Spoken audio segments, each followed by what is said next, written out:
Hey everybody, Prepper Nurse 1 here. So one of our other projects that we are working on today, we're getting Johnson's wood stove set up. So there's the stove itself right there.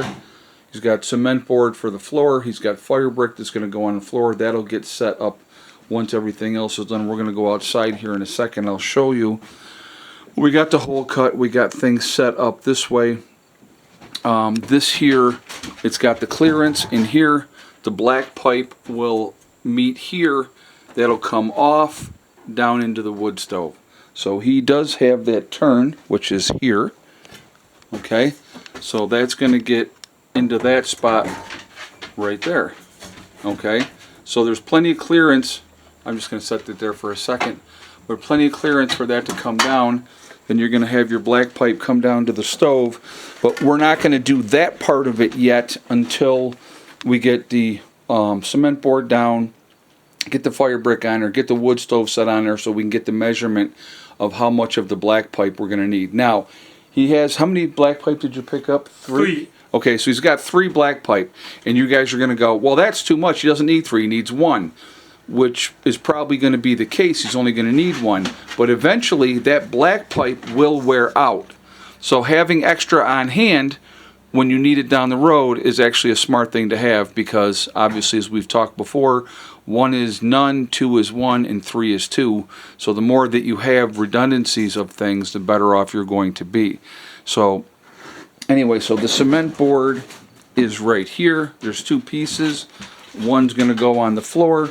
The other one is going to be on the back wall here behind the wood stove up to that level where he's at. It's going to go sideways.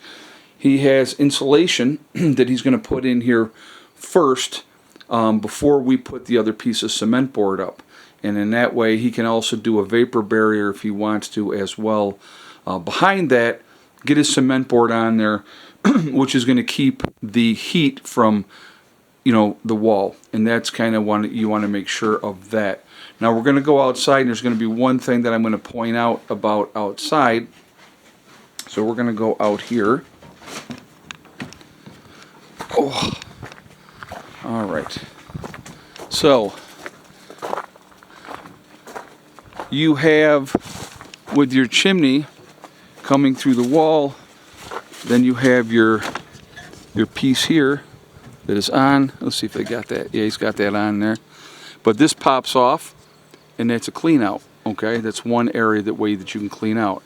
It's going to come through here, through the wall here, and it goes up. Now, he's going to need another, we're going to go to the side here so we're not sitting directly in the sun. He's going to need another 2-piece section above here, because you want to be well above your peak. That's not high enough. So those of you that are going to go, oh my God, that's not high enough. We know that's not high enough. He's going to have to pick up another 2-foot section, screw it onto the top of that, and then he should be good to go. And in that way, he's got enough clearance above the roof. It's a metal roof anyway, but this way it's just more of a safety issue. Probably going to cut back some of this here, this limbs. We don't want them sitting over the top of there like that, so I would probably be cutting a little bit of this off here. But getting another wood stove set up, operational. It will be up and done and operational by the end of this weekend.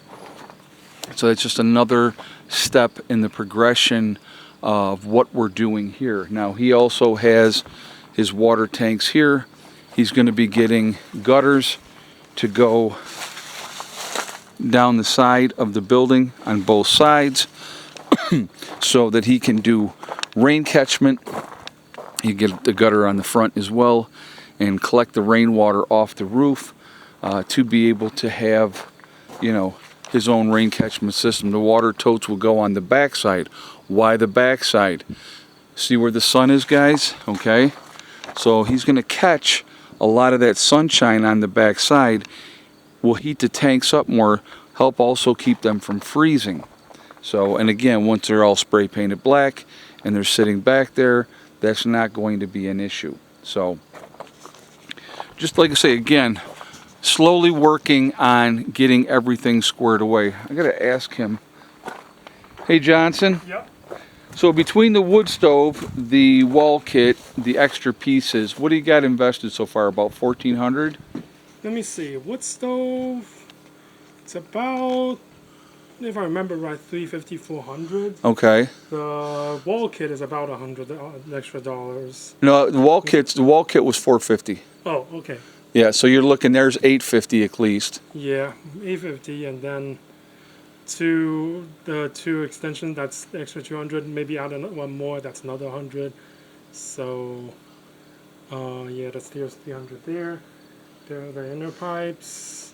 The cement board, the fire brick, all that. Yeah, so probably right around $1,400. Just to give you guys an idea. You know, so you want to pull that off there so they can see that wood stove a little bit better. You mean which one? Yeah, we'll just take that. Yeah, so it's just a smaller wood stove. He'll be able, like, and the other thing, like picking up that piece, picking up a damper to put in your black pipe. That's really cool, good to have as well, because you can control the airflow. But he'll be able to cook on top of this, which is also a good thing as well.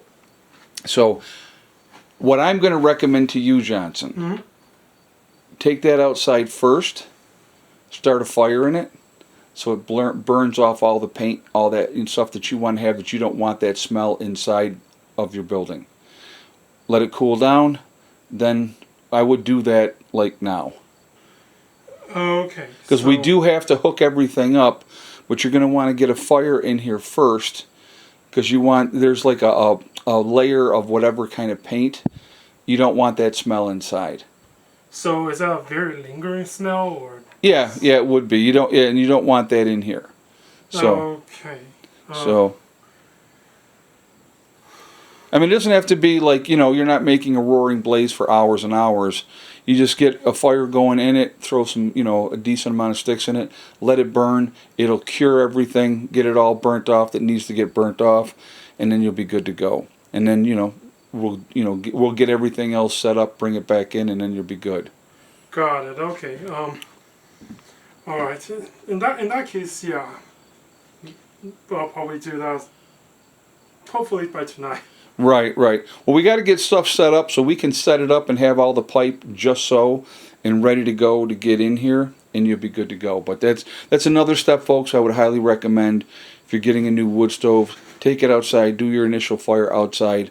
It burns off that paint that they have in there and stuff, and it's just going to be better for you. You're not going to have that smell in your house. So, all right.